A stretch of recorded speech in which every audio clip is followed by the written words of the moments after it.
और अब खबर ईडी को ताकतवर बनाने के सुप्रीम कोर्ट के फैसले पर विपक्ष के सवाल की। मनी लॉन्ड्रिंग एक्ट में बदलाव को सुप्रीम कोर्ट ने मंजूरी दी, जिस पर विपक्ष के 17 दलों ने सवाल खड़े किए। 17 दलों ने चिट्ठी लिखकर सुप्रीम कोर्ट के फैसले को खतरनाक फैसला बताया। चिट्ठी में लिखा गया कि खतरनाक फैसला जल्द खत्म होगा और संवैधानिक नियम जल्द लागू होगा। कांग्रेस समेत 17 विपक्षी पार्टियों ने कोर्ट के फैसले पर सवाल उठाए। चिट्ठी लिखने वालों में टीएमसी, आप भी शामिल हैं। चिट्ठी में लिखा गया कि पीएमएलए में यानी prevention of money laundering act में बदलाव से सरकार के हाथ मजबूत हुए हैं। चिट्ठी में आरोप लगाया गया कि कानून में बदलाव कर विपक्ष के खिलाफ बदले की भावना से कार्रवाई हो रही है। अब वो उस चिट्ठी की कॉपी भी आपको बताते हैं जो कि ऑपोजिशन पार्टीज की तरफ से जारी की गई हैं। ये joint statement by opposition parties है, 2 अगस्त 2022 का ये लेटर है। इसमें लिखा क्या गया, जरा देखिए। We place on record a deep apprehension on the long term implications of the recent Supreme Court judgment upholding in entirety the amendments to the Prevention of Money Laundering Act 2002 without examining whether some of these amendments could have been enacted by way of Finance Act. If tomorrow the Supreme Court holds that the challenged amendments through Finance Act is bad in law, then the entire exercise would become futile and loss of judicial time. यानी Supreme court के द्वारा जो amendment की बात कही जा रही है उसी को लेकर के ये अप्रीहेंशन जारी किया गया ऑपोजिशन की पार्टीज के द्वारा। ये लेटर लिखा गया है, पहला पैराग्राफ आपको बताया हमने, और आगे लिखा है we hold and will always hold our Supreme Courts in the highest respect, yet we are compelled to point out that the judgment should have awaited the verdict of a larger bench for examining the constitutionality of the Finance Act route to carry out amendments. These far-reaching amendments strengthened the hands of a government, including indulging in political vendetta of the worst kind by using these very amendment laws relating to money laundering and investigation agencies to target its political opponents in a mischievous and malicious manner. अब इस paragraph में ये सीधा आरोप लगाया गया कि इस का जो इस्तेमाल है वो सीधी तरीके से अपने राजनीतिक प्रतिद्वंद्वियों के खिलाफ काम करने के लिए होगा। इसमें सीधा सीधा आरोप यही लगाया गया है। हमारी सहयोगी रंजिता झा लगातार हमारे साथ बनी हुई है। रंजिता, क्या अपडेट्स है इसको लेकर के और क्या कह रही है ऑपोजिशन पार्टी?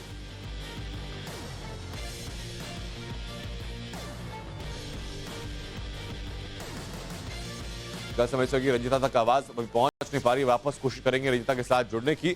जो आखिरी पैराग्राफ है वो पढ़ते, इसमें लिखा गया we are also very disappointed that the highest judicial authority, यानी सुप्रीम कोर्ट की बात हो रही है, invited to give an independent verdict on the lack of check and balances in the act, has virtually reproduced arguments given by the executive in support of draconian amendments. We hope that the dangerous verdict will be short-lived and constitutional provisions will prevail soon. ये सबसे जो आखिरी line है ये सबसे ज्यादा महत्वपूर्ण, एक बार दोबारा पढ़िए। इसमें लिखा गया we hope that the dangerous verdict will be short-lived and constitutional provisions will prevail soon, यानी कि जो फैसला दिया गया जिसको कि नाम दिया गया डेंजरस वर्डिक्ट, इस फैसले को नाम दिया गया वो शॉर्ट लिव्ड होगा यानी जल्दी खत्म होगा, और जो कॉन्स्टिट्यूशनल प्रोविजन है यानी जो संविधान कहता है वही आगे जाकर के लागू होगा। अब इसका जरा आप मतलब समझिए सामान्य भाषा।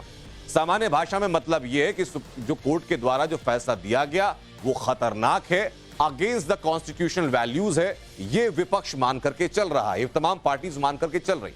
हमारी इस तरह रंजिता झा लगातार हमारे साथ बनी हुई है। रंजिता, इस पूरे लेटर की जो आखिरी लाइन है वो पूरे लेटर की जो भावना उसको समाहित करती हुई नजर आती है और कहती है कि जो इस स्टेटमेंट के मुताबिक जो फैसला है वो खतरनाक है और संवैधानिक नीतियों के खिलाफ है।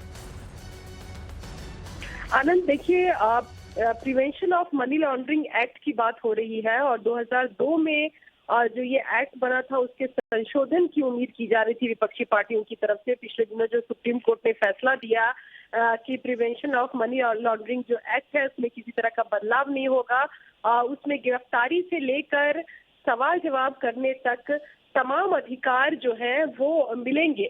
और खासकर विपक्षी पार्टियों का ऐतराज इसी बात पर है कि जो 17 विपक्षी पार्टियों ने जो ये साझा जो लेटर जारी किया है, जिसको जयराम रमेश जो कांग्रेस के राज्यसभा सांसद हैं और कम्युनिकेशन विभाग के प्रमुख हैं, उन्होंने अपने ट्विटर हैंडल से इसे ट्वीट किया है, जिसमें वो सभी विपक्षी पार्टी हैं जो यूपीए के साथ रही और कई ऐसी भी पार्टियां जो यूपीए के साथ नहीं भी रही हैं, वो तमाम पार्टियां एक सुर में ये बात कह रही है कि जिस तरह से इन दिनों ईडी कार्रवाई कर रही है, चाहे रंजीता, मैं माफ कीजिएगा, मैं रोक रहा हूं आपको यहाँ पर, मैं वापस आपके पास लौटूं। इसी बीच बीजेपी प्रवक्ता शहजाद पूनावाला हमारे साथ जुड़ चुके हैं। शहजाद, ये फिर आरोप है विपक्षी 17 पार्टियों का मौजूदा सत्ताधारी पार्टी के ऊपर कि पीएमएलए एक्ट को एक टूल की तरह, एक हथियार की तरह इस्तेमाल किया जा रहा है अपने राजनीतिक प्रतिद्वंदियों के खिलाफ। देखिए, दुर्भाग्यपूर्ण बात है कि कुछ लोगों का नारा बन चुका है, भ्रष्टाचार मेरा अधिकार, भ्रष्टाचार मेरा शिष्टाचार, और मैं करूंगा भ्रष्टाचार, कोई करे इंक्वायरी तो मैं कहूंगा अत्याचार। सुप्रीम कोर्ट की खंडपीठ ने यह फैसला सुनाया है। इसमें कई सारी याचिकाएं गई, कार्ति चिदम्बरम जी की ओर से भी थी। सुप्रीम कोर्ट के फैसले पर भी अब सवाल उठाया जाएगा। कभी राष्ट्रपति पर सवाल, कभी सेना पर सवाल, कभी लोकतंत्र के हर संस्था पर सवाल, ईसी पर सवाल, ईवीएम पर सवाल, अब सुप्रीम कोर्ट पर फिर से सवाल राम मंदिर के बाद। तो ये दिखाता है कि कुछ लोग परिवार तंत्र में विश्वास रखते हैं, लोकतंत्र में नहीं, और क्योंकि उनका भ्रष्टाचार पकड़ा जा रहा है तो अब वो सुप्रीम कोर्ट के विवेक पर भी सवाल खड़ा करेंगे। जहां तक सवाल है, अगर कोई बात आपको अच्छी नहीं लगी तो सुप्रीम कोर्ट के पास और भी आपके पास प्लेटफॉर्म है, आप जाकर बात रखिए वहां पर। परंतु क्योंकि आपकी भ्रष्टाचार और चोरी पकड़ी जा रही है, तो कभी सड़कों पर वायलेंट हो जाना, कभी सत्याग्रह के नाम पर हत्याग्रह करना, कभी अपने आप को पीड़ित और विक्टिमहुड बताना, और आज सुप्रीम कोर्ट के विवेक पर ही सवाल खड़ना, मुझे लगता है दुर्भाग्यपूर्ण बात है। किसी भी लोकतांत्रिक संस्था के विषय में, इस प्रकार की संवैधानिक संस्था के विषय में ऐसी टिप्पणी शोभा नहीं देता। जी शहजाद, जो इस लेटर की आखिरी लाइन है उसको मैं दोबारा आपके लिए पढ़ना चाहूंगा। उसमें लिखा गया है कि we hope that the dangerous verdict will be short lived and constitutional provisions will prevail soon. आसान भाषा में क्या दर्शक इसको ऐसा ही समझें कि सुप्रीम कोर्ट के इस फैसले को एक खतरनाक फैसला बताया गया है और जो कॉन्स्टिट्यूशनल प्रोविजंस हैं, जो संवैधानिक प्रावधान है, उनके खिलाफ बताया गया है? देखिए, उनको तो वो भी खतरनाक लगा जब अफजल गुरु को फांसी सजा दी गई, उनको वो भी खतरनाक लगा जब याकूब मेमन को फांसी की सजा मिली, उनको तब भी खतरनाक लगा जब राम मंदिर का फैसला आया। तो ये सुप्रीम कोर्ट के कौन से फैसले उनको खतरनाक लगते हैं? मुझे लगता है देश की जनता उनको समझ में उनको आ ही रहा है कि जब उनके मन मुताबिक फैसले ना हो और परिवार तंत्र पर कहीं ना कहीं भ्रष्टाचार पर चोट होने वाले फैसले हो तो वो खतरनाक साबित हो जाते हैं। पर परिवार तंत्र लोकतंत्र नहीं होता, देश परिवार अलग होता है, देश देश है और परिवार कोई देश से ऊपर नहीं हो सकता। जी बिल्कुल, शुक्रिया शहजाद पूनावाला आपको हमको जोड़ने के लिए और ये अपनी पार्टी का पक्ष हम तक साझा करने के लिए।